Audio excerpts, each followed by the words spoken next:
Well, hello, boys and girls, and welcome to this special edition of Movie Goodness, where we examine life through cinema here on the KB Radio Network.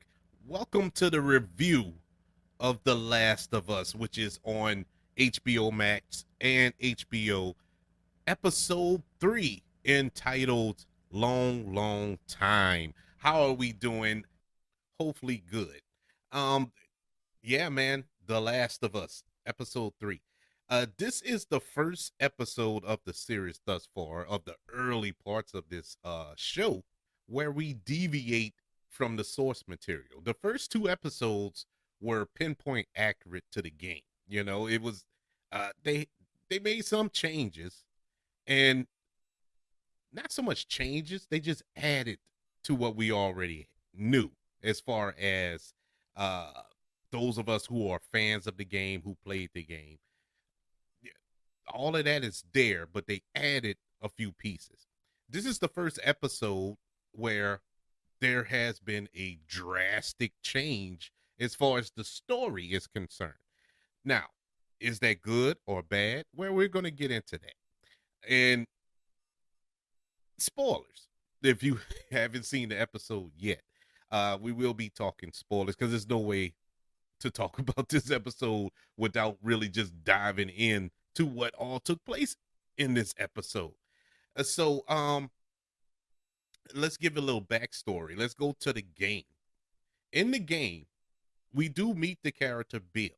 Now, in the game, Bill is a survivalist. He's by himself, mean, curmudgeon, standoffish, doesn't want Joel or Ellie there. He assists them to get a battery for a vehicle so they can leave and continue on their journey. And then they run into some infected and they have to battle the infected, and so on and so forth. And there is a character, Frank, that Bill is teamed up with in the game, but we never see Bill.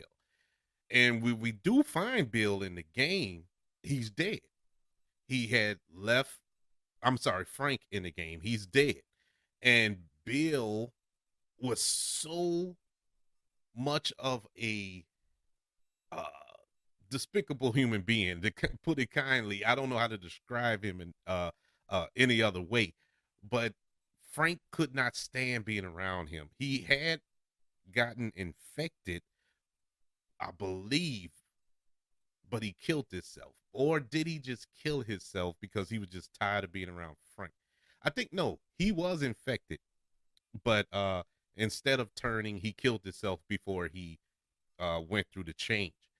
But he left a note for Bill that he would rather die than spend another day with Bill. That's how much disdain he had for Bill. Um, I think Ellie found the note and never gave it to Bill because Bill, there was kind of a I don't know, subtle way that they were actually in a relationship, but it was never stated in the game. But he was clearly upset that Bill was gone. And so we move on to this show. And in the show, the change that they made from the game was that we get to see Frank, that we get to see when they first meet, and that they were indeed in a relationship and they were together for years. I think about 10 years or maybe 20, maybe the whole time during this epidemic or this apocalypse, whatever. And they fell in love. They lived a beautiful life. The character of Bill is completely different from the game. He started off as that character, but as the episode continued on, we see that he softened up. He fell in love. He was domesticated, I guess you can say, with Frank. And was this a bad move? No. This actually was a great departure from the source material. and I was so amazed at first when the show was going. I was like, oh well, looks like we got our first bad episode, because I wasn't looking for that. I was looking for what we got from the game, that character of Bill, because that was an interesting character in the game. But this go around, they even added more depth to that character, you know, in this story, this love story that they told in this show, in this episode, was gut wrenching. This is already a depressing show. And in the grand scheme of it all, I mean, we're in a post apocalyptic world here.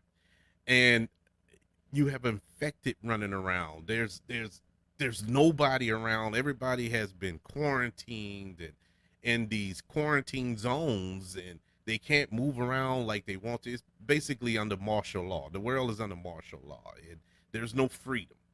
And that is depressing. And to see this story of this couple, Bill and Frank, able to have a relationship, be free, be who they are in this town that was just all theirs because everybody had been evacuated. And the way they led into that was perfect. This episode was directed by Peter Hoy, and this is some beautiful direction here. Um, we start off with Ellie and Joel. They're walking towards the town where Bill lives, and they come across this slaughter field where the government had killed all these people, because there wasn't enough room in the quarantine zone. They didn't kill them because they were infected. They just killed them because, you know, you know, the government. Anyway, we see the bones in the remains of these human beings, and one of the skeleton remains is of a little child, a little baby, and you see the blanket that the baby was wrapped up in, and then we cut to 20 years earlier, or 7 years earlier. I mean, 15 years earlier, whatever it was, when the when it all broke out, when the pandemic started, and you see that child being held by his mother, and you're like, oh my god. You know what's about to happen to them. It is, oh my god, it was gut wrenching. And so I thought that was a beautiful way to get a flashback. Every episode has a quasi flashback thus far, and it just adds to the show. It adds to this story, and it gives so much depth to a story that was already filled with depth. And like I said, this episode was gut wrenching on many levels because of this love story. How this relationship was. They really were like a old married couple, you know, uh, the odd couple, if you will. And both characters of Bill and Frank, who are played by uh, Nick Offerman, who we may know from uh, Parks and Recreation. He was in numerous movies. You'd always know him from the beard, that old dry delivery that he gives, and he was perfect for this role. He played the character Bill, and Murray Bartlett, he played the character of Frank. And this show here, I mean, this episode, just give all the Emmys. This is Emmy. Everybody here associated with this particular episode gets Emmys. Nick Offerman, Murray Bartlett, Emmy. Both both deserve Emmy awards for their performances here. Oh man, what a show! And then getting to the end when we find out Frank is crippled by, I'm assuming he has cancer, and he decides to uh you know give up the ghost. This is it. This is the last day. I can't do this anymore.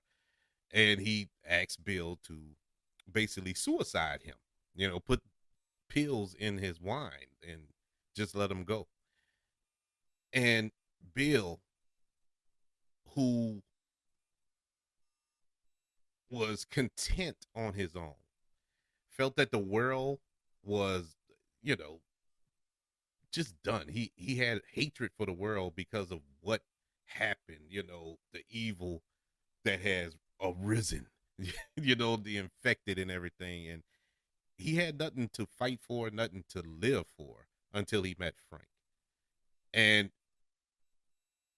with Frank being in the state that he is, ready to just go, at that point, Bill just he felt there was no point for him to live as well. And he also drunk the wine that had the pills in it.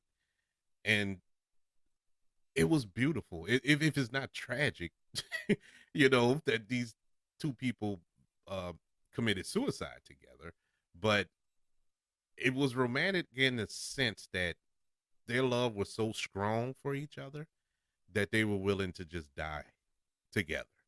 One couldn't live without the other. And for an hour long, well, actually, this episode was an hour and 15 minutes, I think it was. It was pretty lengthy, but good lengthy, not bad lengthy. And for an hour and 15 minutes to see the progression of a character like we did in this episode with the character of Bill is amazing. Amazing job by Nick Offerman. If I have any strikes against this episode, we won't get to see Bill. No, this is it for Bill. Uh, and frankly, no pun intended. And I'm really hurt by that because I really loved his character. I love both of their characters. I love this story, and it was told perfectly. Like I said, it does deviate from the original story, but it doesn't deviate it to the point that the rest of the Last of Us that we know and love is affected. Once again, no pun intended. So this is a, a master class of filmmaking, of writing. I, I am. I mean, I cannot express how outdone I am on how well put together this show is thus far. Yeah, we have 6 more episodes left. Once again, the bottom could fall out in these next 6 episodes. But so far, this is chef's kiss, people. This is quality content that we are receiving from this show. The Last of Us episode 3, entitled Long Long Time, gets a letter grade. You guessed it, of an A. I'm telling you, man, the first 10 minutes, 15 minutes of this show, well, no, that was all right. But once we hit like the 15 to maybe 35-minute mark, I was like, oh man, I think they missed the boat here. I think they I think they overshot it. And as the episode kept going, I was like, oh, this is perfect. Yeah, episode 3 gets an A. I'm I'm as amazed as everybody else is. Wow. And I'm gonna say this every single review. I know you're gonna get tired of it. I'm just saying, telling you now. I fully acknowledge that I'm saying this over and over and over again. But until they prove me wrong or do something differently, I can't help but say that I was highly anticipating this show. I was excited for this show because I'm a huge fan of the game. I was expecting to have just a similar storyline to the game. I wasn't expecting to get verbatim scenes and almost shot for shot remakes of the game, but I'm getting all that, but in a new, fresh way. They're adding more to it to give more depth to these characters, more depth to the story, a more interesting way for the infected to have a more menacing presence in the show as opposed to the game. bravo, man. Bravo to uh, Craig Manson and to Neil Duckman. Yeah, this is amazing storytelling. I every time I watch an episode, every week I play the game. I go and I play the game for about an hour or two, sometime during the week.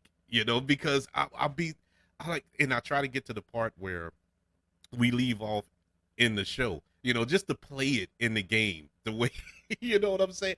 It is that type of show. It is very exciting. I'm happy. It was announced earlier this week that HBO has renewed it for season 2. I'm happy to hear that. That means we have much more to look forward to, but we know for certain we have 6 more episodes to come. Episode 4 will drop next Sunday, February the 5th. In that show, that episode will be entitled Please Hold My Hand. And judging by the trailer for that episode, it looks like the action is going to ramp up. We didn't get much action in episode 3, but you didn't need it. This was kind of a sit back and just chill. We've gotten some real hard hits in episode 2. We try to get over what happened to Tess. We needed something to kind of settle us down. It settled us down, and then it ripped our heart out at the same time. But oh man, this is beautiful storytelling. I hope y'all are enjoying this show. I would love to know how you feel about the show thus far. Email me. Email the show, kbradiopodcast@gmail.com. Also, hit me up on Twitter at KB Radio Network and on the other social media networks, rather it's Facebook, Instagram, TikTok, wherever. We're all over the place. Don't forget about the 5 stars. Don't forget about the reviews and sharing the show. If you're listening on Apple Podcasts, Spotify, iHeartRadio, wherever you are currently listening to Movie Goodness here on the KB Radio Network. And don't forget about us being on YouTube. You can listen to the show there as well. Also, while you're over there, subscribe and give your likes, help build up over there on YouTube. Thank you for joining me for this review of The Last of Us, episode 3, long time. Can't wait to speak to you next week. Until then, I want you all to know I love you. Continue to love one another. And until we speak again, you all be blessed.